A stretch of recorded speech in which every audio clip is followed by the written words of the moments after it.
वज़ीर दाखिला शेख रशीद हज़ारा बरादरी से मुज़ाकरात के लिए उनके एहतजाजी कैंप पहुंचे, तहम मुज़ाहिरीन ने मुज़ाकरात से इनकार करते हुए वज़ीर आज़म की आमद और सूबाई हुकूमत के मुस्ताफ़ी होने की शर्त आयद की। शेख रशीद ने कहा कि मच सानेहा जुल्म और ज़्यादती है, इस सानेहे पर शर्मिंदा हूँ। वज़ीर आज़म ने खुसूसी तौर पर अपना जहाज़ देकर कोयटा भेजा। वज़ीर आज़म ने पैगाम दिया कि किसी सूरत सानेहा मच के मुजरिमों को नहीं छोड़ेंगे। यकीन दिलाता हूँ मच में दहशतगर्दी करने वालों को जल्द कैफरे किरदार तक पहुँचाया जाएगा। इस मौके पर हज़ारा बरादरी के रहनुमा आगा सैयद मोहम्मद रजा ने कहा कि वज़ीर आज़म इमरान खान खुद कोयटा तशरीफ लाएं, वज़ीर आज़म खुद यहाँ आएँ और इन सब मामलात को देखें।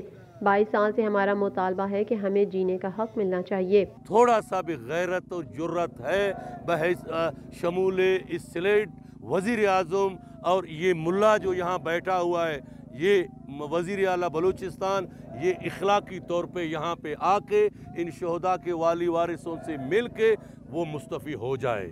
वज़ीर दाखिला ने सानेहा मच से मुतालिक जुडिशल कमेटी कायम करने का ऐलान करते हुए कहा कि सूबाई हुकूमत के इस्तीफे के सिवा तमाम मुतालबात मानता हूँ। आज या कल सुबह वज़ीर आज़म को मुज़ाहिरीन के पैगाम से आगाह करूँगा। लापता अफराद के मामले पर वज़ीर आज़म से मुलाकात कराऊँगा।